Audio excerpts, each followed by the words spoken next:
request our guests of honors today who will be lighting the lamps, Sri Khajanchi, who's come all the way from Bhutan, Mr. Anil Razdan, our chief guest of the day. May I also request Sri Nimish Patel to come over, Mr. M.L. Gupta, Sri P.K. Agarwal, Executive Director BHL, Sri Tarun Kapoor, Managing Director HPPCL. Before we start the program, may I request all of you to come over for the lighting of the lamp ceremony. May I ask the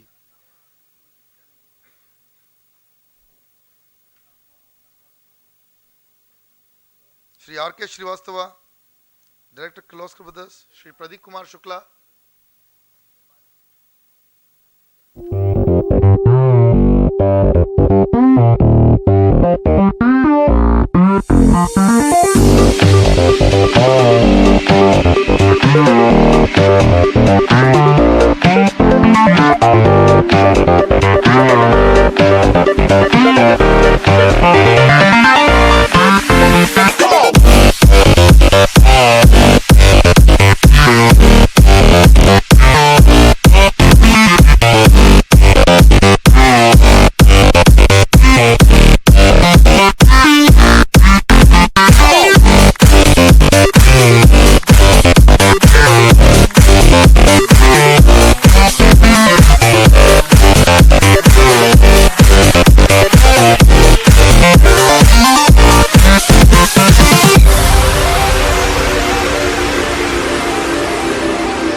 all the guests to take their chair, starting with Sri Anil Razdan ji, former Secretary Park, Government of India.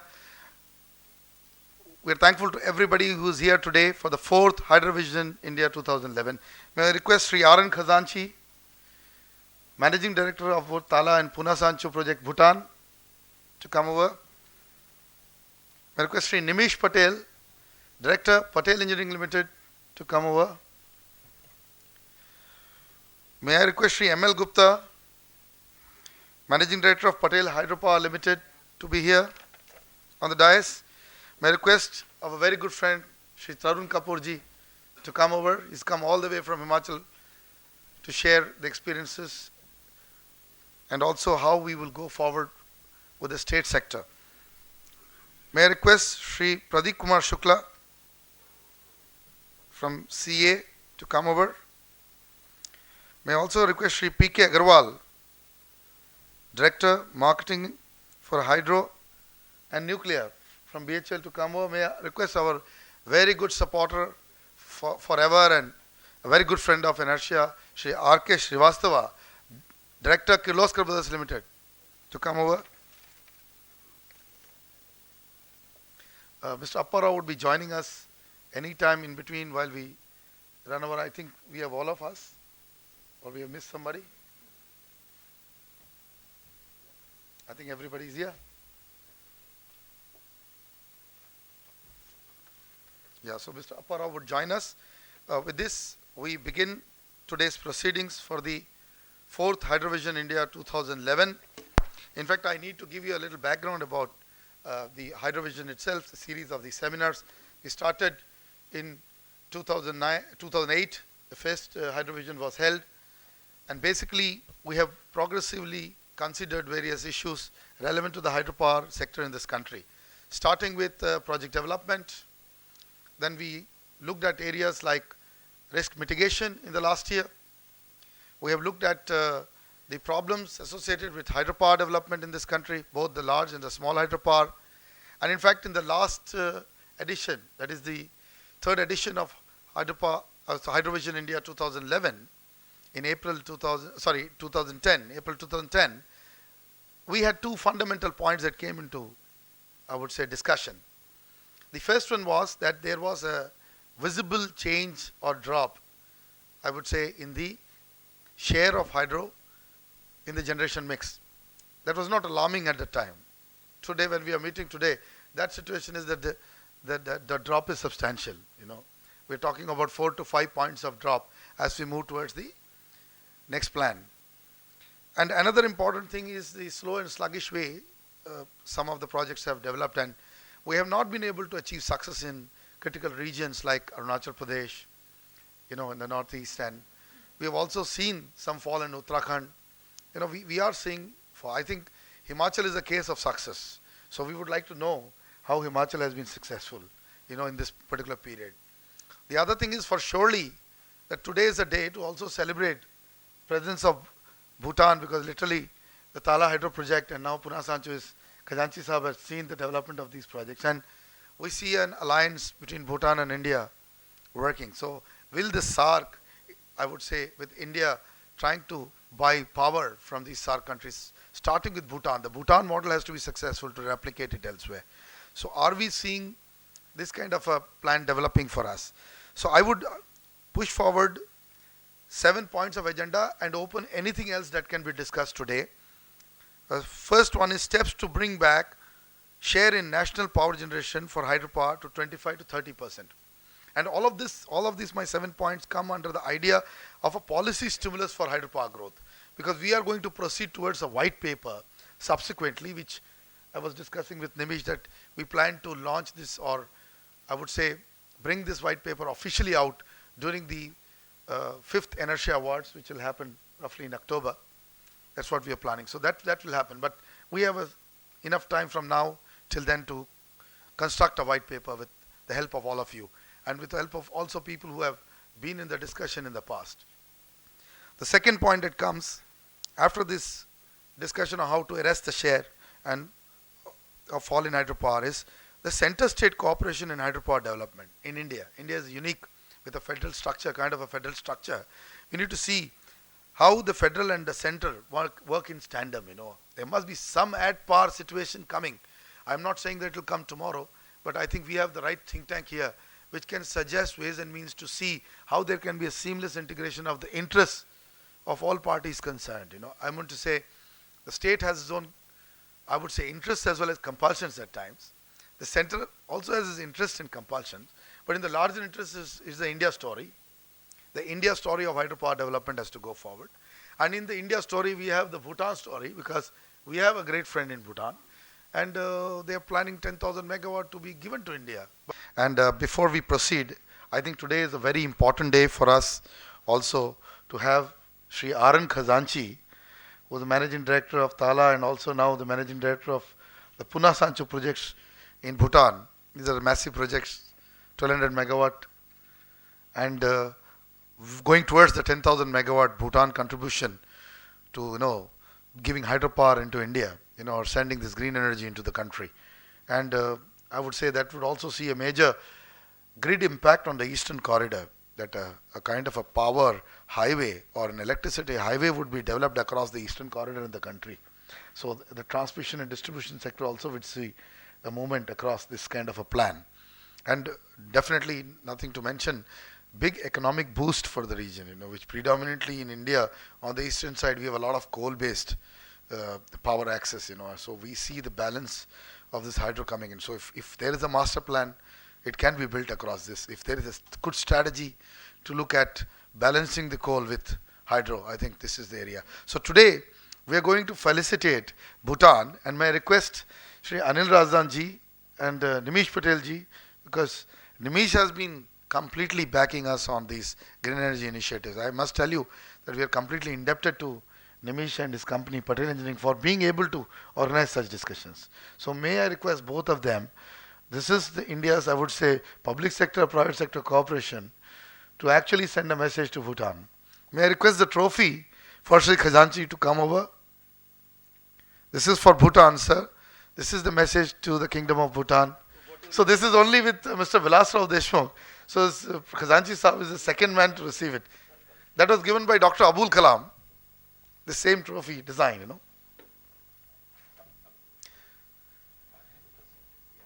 We also have the citation. May I get the citation as well? Please give them a big hand. This forum must.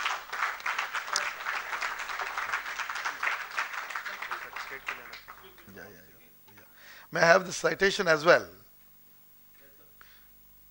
We also welcome Sri Appa Rao to come over onto the dais. Please, one more pick with the citation. Thank you, Khazanchi Sahab. Thank you for... Because you are, I think, primarily responsible for that entire friendship growing, in Bhutan. And may I request Khazanchi Sahab to come over and say a few words to this forum. Thank you, Professor Arya. Chairperson of the Hydro Vision, Shri Anil Razdan Sahab, dignitaries on the dais and in the gathering here. Very good afternoon. I'm really privileged to be here with such illustrious sons of the soil and supporting a cause where we have lived our entire professional career.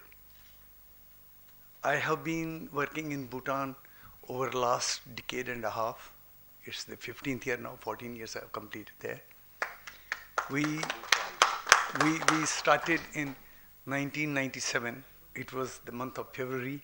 Me and Mr. D.P. Goyal, who happens to be here, the managing director in Karchamang 2, working for Jayaprakash Associates now. With two of us, with 25,000 rupees in our pockets, two pockets together, we had, I don't want to be blaming our systems in the government or perhaps criticizing the bureaucracy here, especially for Razdan Sahab. Sir, we were selected here by the Ministry of Power and the Ministry of External Affairs to be doing a project in Bhutan, 1020 megawatts capacity, which was almost as difficult, perhaps a little more difficult than the Himachal project, largest that time, the Napta Jagdi. But luckily for that project, it was supported by international community of the hydropower engineers, consultants, construction companies, and the manufacturers. For us, it was to take a start with Mr. D.P. Goyal and R.N. Khazanchi. We had not met before getting selected to do that project. I do not know why and how, because there were conferences like this, seminars like this, where he missed me and I missed him. But it was such a wonderful association then, right from 1997 to 2005 when he left us to join the Jayaprakash Associates Limited. Sir, there was absolutely no briefing from the Ministry of External Affairs. There was no briefing from the Ministry of Power. For two of us to go to maybe a very close neighbor, but a foreign country, nothing, except that we were told that you will get a copy of the bilateral agreement in which there's a mention of WAPCOS is Water and Power Consultancy Services at that time, is the consultant to the authority. Sir, can you believe I was working as a chief engineer in NHPC. Mr. D.P. Goyal was working as an SC in his parent department, Himachal State Electricity Board. We were selected by that project for a post hire, and there was no mention of what is the next grade.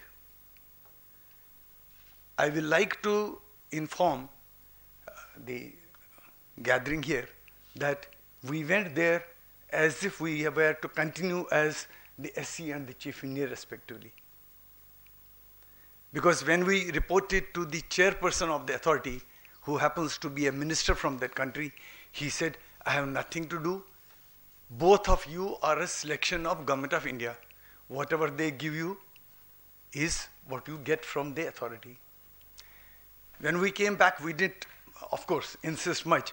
But when we just made a mention, both in the Ministry of Power and the Ministry of External Affairs, we were told it's a selection and now you go on deputation. Horizontally. A chief engineer goes as chief engineer and an SC goes as SC. And incidentally, Mr. Goyal was drawing more salary than me. Because Himachal is a very progressive state. They have a running scale right from AE onwards.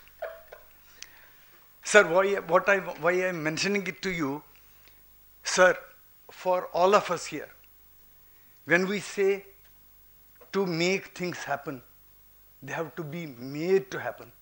Things do not happen of their own.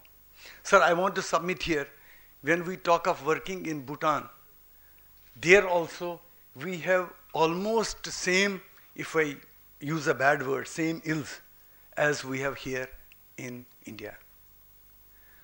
So what we did, sir, like two missionaries, I don't know, hardcore Hindu missionaries now, we went there and what should be done? Mr. Goyal remembers his days when he had just as a teenager started his career and he would run from a table to another table, dispatch here, receipt here, keep an account here. He was the financial advisor, he was the chief engineer, he was the director technical, he was everything, all in one. And I was only overseeing what he is doing. Sir, in the first month, we had to prepare to start an organization. Starting what? The service rules, how to recruit people. Beg of people to come, send people on deputation. My own organization, NHPC, did not oblige by sending a single person. Our very esteemed senior that time, Mr. Yogendra Prasad, who happened to be a very, very successful managing director and chairman of that corporation later, he refused to give a single soul. When he was given the additional charge of Napta Jagdi, he had more than 100 people of NHPC working for Napta Jagdi that time, where Napta Jagdi was already flooded with people, highly professional people. Sir, that was the plight of poor Goyal and Khazanchi. Sir, I am not exaggerating. We started getting people who didn't know ABC of project initiation and construction. We had to get people like that because there was no choice. But luckily for us, highly professional, dedicated group, they worked very hard and delivered as best as could be in our own culture. We did, sir, 370 meters of a tunnel where we had to use some imported material, and all the best of the engineering geologists from GSI and elsewhere, when they came, oh, this could be another 30 meters. So we planned, sir, an umbrella, 12 meters overlapping. Goyal sahab, what do you do? 3 times. What do we do? Airlift. So we airlifted material. After 30 meters, we are the same. Again, get the people, best of the people. What do you have to say now? At best 20 meters.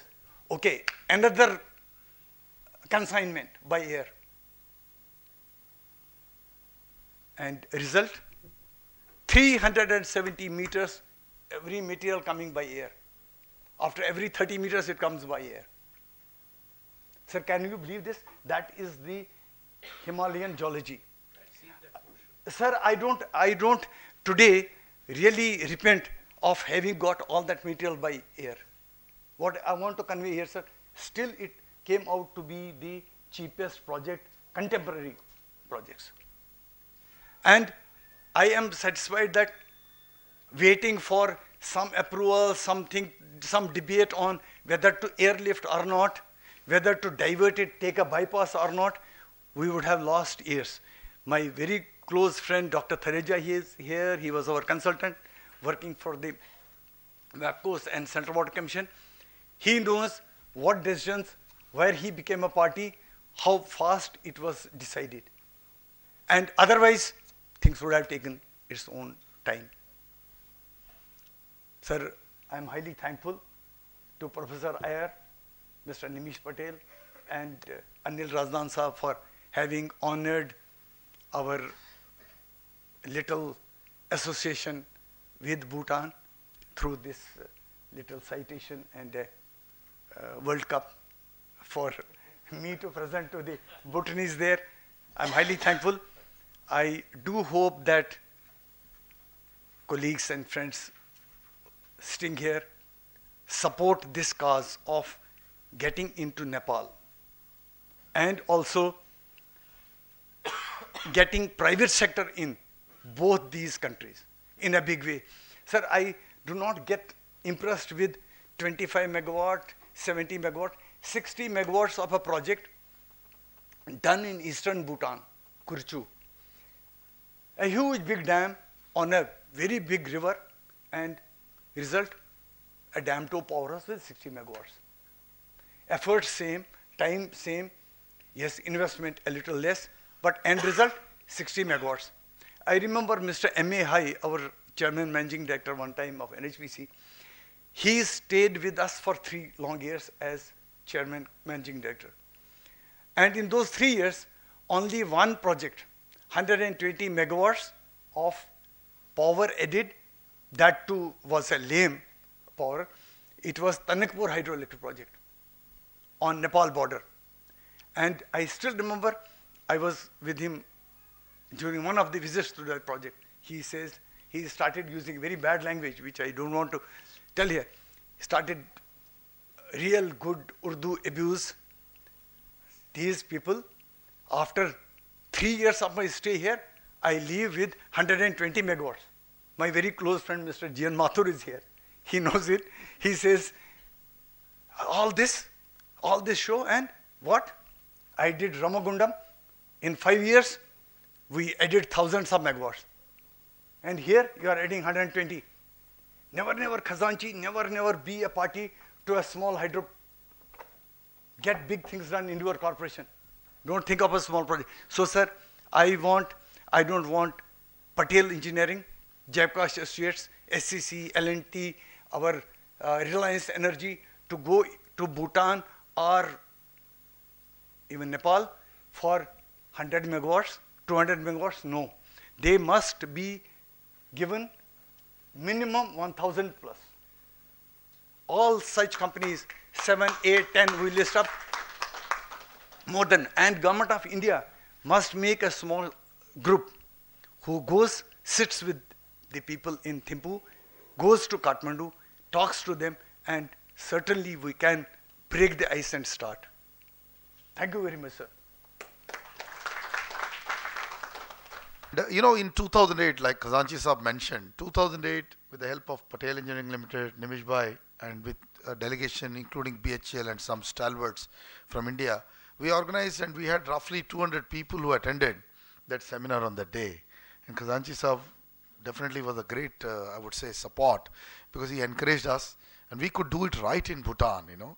And that was the kind of a public-private initiative, because of the initiative by us at Falcon Media, Inertia, and I would say with the help of the Bhutan Chamber of Commerce and Industry and Mr. Khazanchi and his team, you know.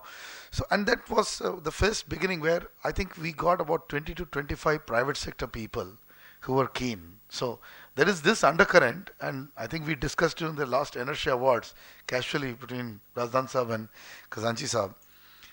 You know, there is a real reason to start integrating people-to-people contact between the two countries. Hydropower is a great potential people-to-people integrator, because while we can make those larger projects, surely the private sector must go, as Khazanchi Saab said, for larger projects as well. But there are good opportunities to also involve in the smaller projects some, I would say, Bhutanese civil engineering companies. And so we must also look at that strategy. Maybe the 60 or 100 megawatt what we are talking could be done with a few smaller companies in Bhutan, and they could also be stakeholders in the smaller development. India should buy up whatever power it can that Bhutan produces.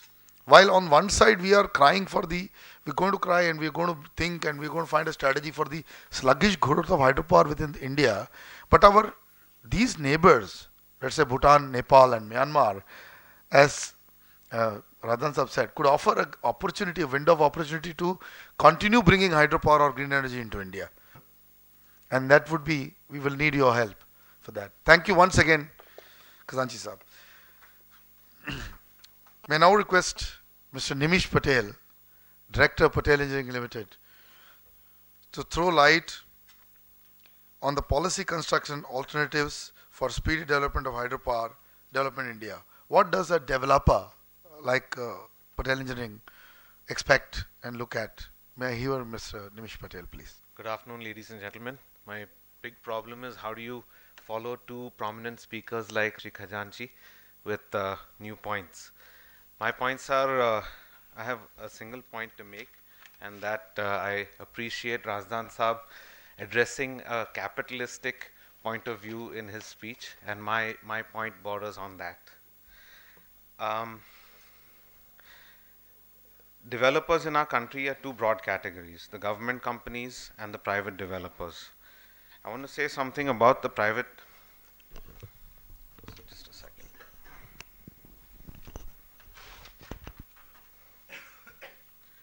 Something about the private developers. There are about 200 sites, large and small, allocated after 2003 to private developers.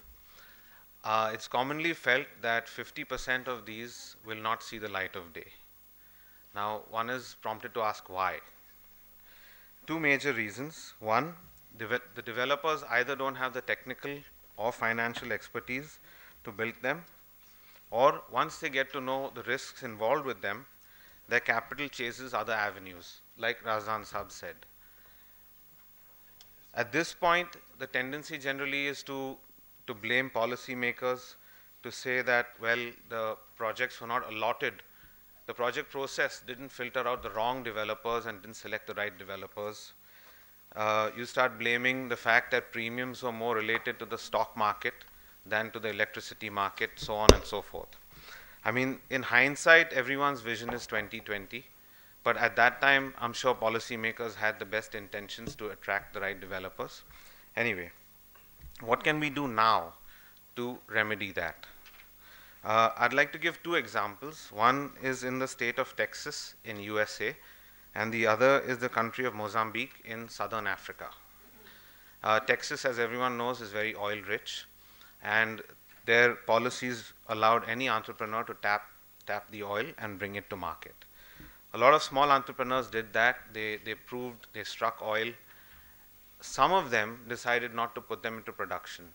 They wanted to package them in sets of oil wells, list those assets on stock exchanges, and monetize the value there.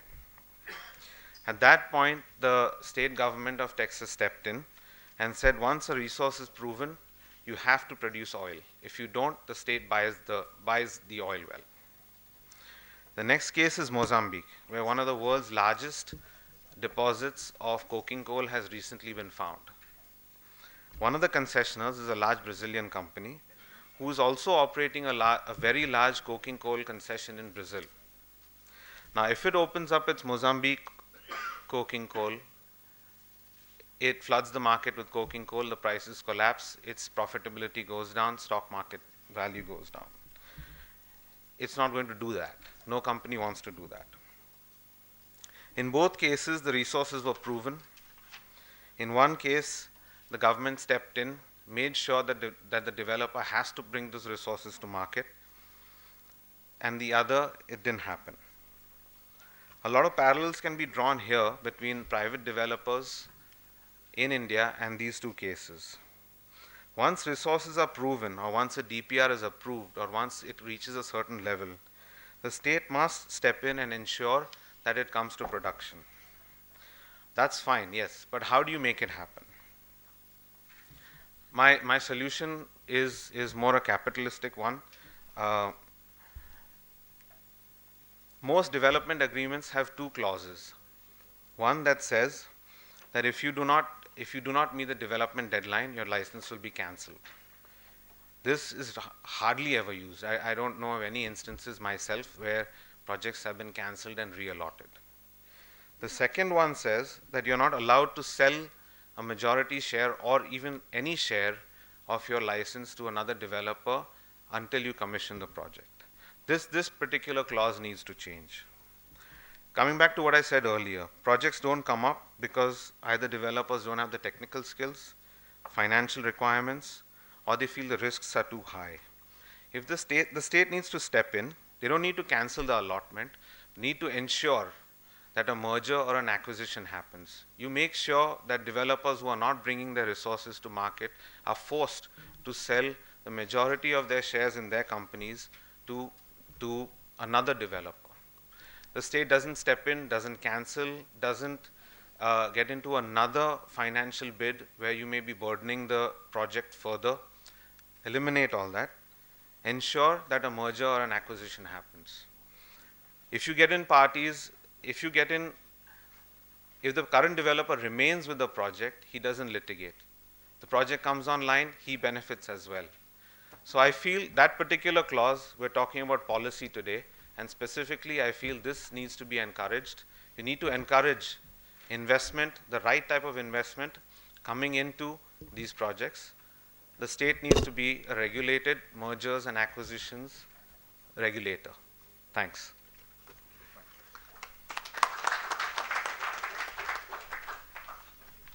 Well, you know, the real fact that this is being debated shows that we have started at the right note.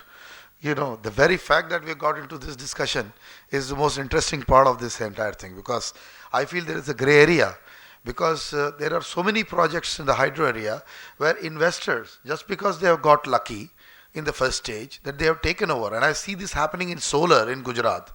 We have got evidences now to the extent that most of them are not going to do the project. You know, like 50% of the guys are going to drop out.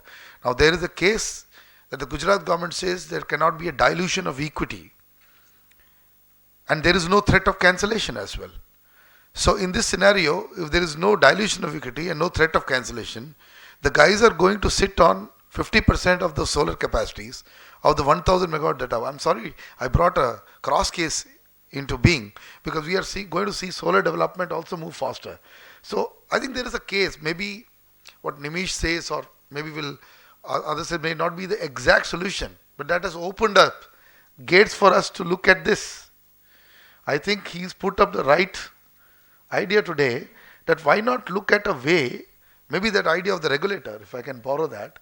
They said a regulator sits on when and how long we should give time to this current, I would say, owner, or I would say developer of a project to really become a developer, not be a seated developer. He should execute that project finally.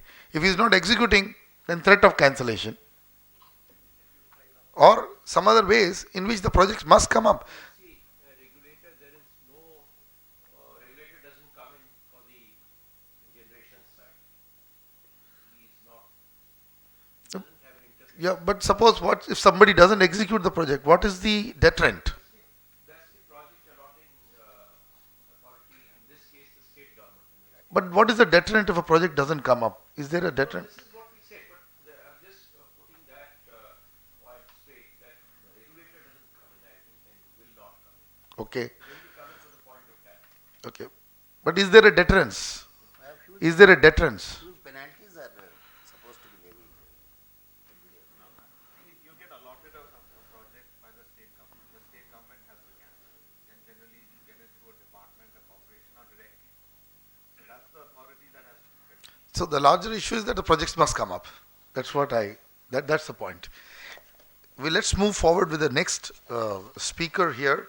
I would actually, I'm just crossing over before I come back to ML Gupta Saab. I think I would like Tarun Kapoor Saab to give the straight perspective to us, and then we'll move to CA to give us a view, and then we'll come back to the other speakers. May I request Tarun Kapoor Saab to first go ahead with his views on the state sector and how we can actually have a constructive and a solid state level movement in progress of hydropower in this country. Tarun Kapoorji, Managing Director of Himachal Pradesh Power Corporation Limited.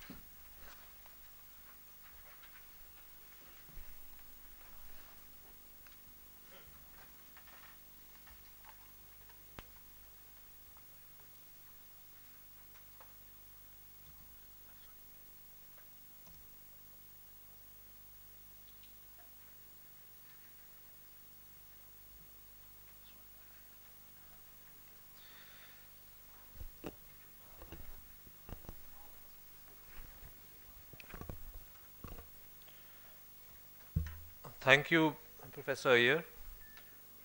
The chairman of today's session, Mr. Razdan, distinguished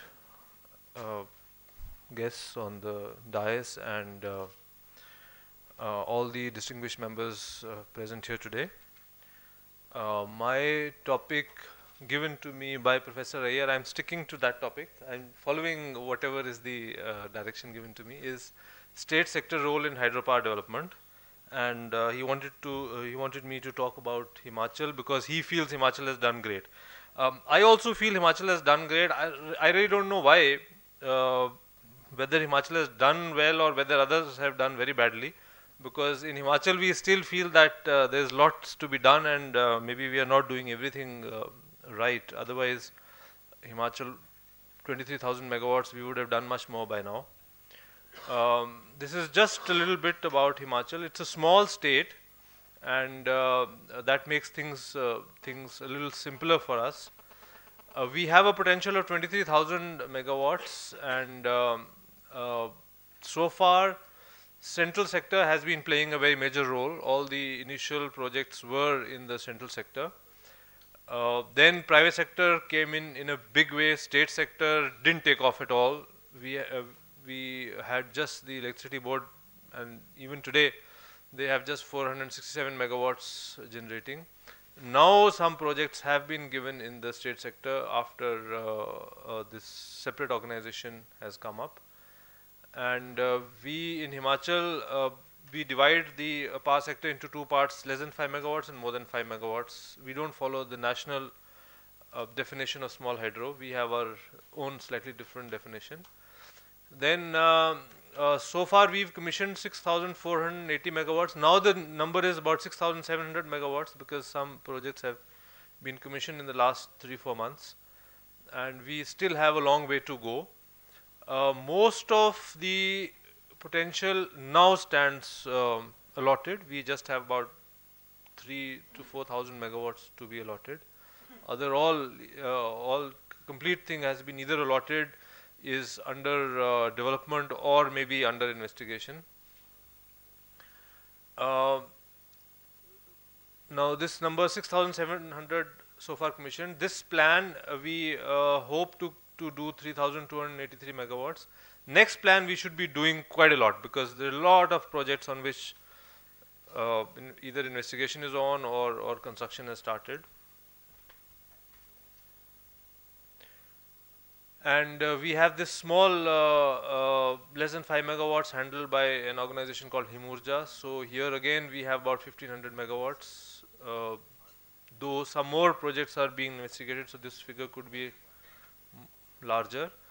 In Himachal, most of the potential is in one basin, which is the Satluj basin, potential of over 10,000 megawatts. All the big projects, one after the other, Nathpa Chakdi, Karchamang 2, then so many others planned, and then the other basins also with good potential. Now I come to the main issues on which I have to talk. Role of the state government. So I've just identified these 7 main points on which I'll talk. Now first is allotment of projects. I think the states which have done well in hydro are the ones which have not shied from allotting projects. Himachal has done this in fits and starts. Sometimes we were very fast, sometimes we were very slow. But I think state governments should maybe not think too much and just allot. Earlier, most of the projects were going on MOU route, so there were a lot of maybe criticism and a lot of problems on that. Then Government of India came with this policy saying that more than 100 megawatts should go on bidding. And Himachal government in the last 3 years we've been doing all more than 5 megawatts on bidding. The system we adopted is whoever bids for more free power, we have sent minimum 12% in the first 12 years, then 18% in the next 18 years, and then 30% in the next 10 years, total period of 40 years. And we've said that people have to bid a fixed number over and above this. And we've got very good response. I think we've got response which is sometimes unbelievable, because we really don't know how those projects will be viable. Last bidding which we did was very recent. We bid out 18 projects, and we've got bids of 21% over 12, 18 and 30. So which means that people are willing to give 51% free power, and that too in projects which are very remote and very difficult to make. But in any case, some of those projects may not take off. We know that, because some people may have overbid. But then the job of the state government is to give out projects, and after that it is the developers. Some developers will certainly fail, and then the government has to be very fast. State government has to be very fast in setting milestones, in seeing that people who don't follow milestones, projects get cancelled, projects are re-allotted. Though people go to court, they get stuck. There is a problem there. Then the second point is on readiness and investigation. Now, several times state governments have very little data on projects. They have not even identified projects. In Himachal also, we've come up with policies where we've talked of self-identified projects. We've said that you just find a project and we'll give it to you. Now that, I think, is a very bad policy. What we've done in the past, it's been really bad, because we've spoilt some very good projects. We've allotted a 5 megawatt project on a stream where maybe 100 megawatt was possible, and we've divided those projects and made them unviable, or we've maybe played with the environment.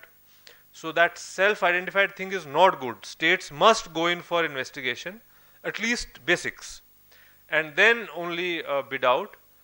Now in the last bid we came up with, we ensured that we at least had PFRs for all the projects, and we also marked the projects on site, because after a project gets allotted, what we find is that when the developer goes on site, he says that whatever levels we've indicated are wrong. Sometimes the Survey of India levels are also wrong, and sometimes the benchmarks, the levels which we've drawn from there and identified the main positions of the project, the outfall and the intake, they turn out to be wrong. So this time what we did is that we hired a private agency and we marked those, just the intake and the outfall on site. And we said that, okay, even if our levels are wrong, we go by what we've marked on site, so you can just operate within those levels. Then the procedure, this time in Himachal, we simplified the procedure. Earlier, I remember once I was also asked to bid for, the government said that let the state organization also bid. We will not give you any projects like that, you bid. So from the state government side, we did bid, and we found that we were bidding for some 13, 14 projects, and I had to send my bid, I had to hire a truck and send the bids, because the number of documents which the state government wanted, the other data which the state government wanted was too much. So this time I was looking after this bidding thing, because we have a department. We have in Himachal, we formed a separate department for it's called Energy. There's a Directorate of Energy. So this has been done recently. So I was looking after that also. So we said that we are going to make the procedure very simple. Not ask for anything, very simple, few documents, and evaluate in maybe 10 days flat, and that's it. So we did it this time, so things went much faster. Then the terms on which the projects are allotted. Now this is another thing which is widely debated, how we will cancel the project if a person doesn't perform, what kind of guarantees we will have, do we have some upfront money coming in, do we have some bank guarantees, or do we ask for some application money? Now, all these things are very important. So, in Himachal, we've come a long way. We've done a lot of debates on this. We organized meetings with prospective bidders.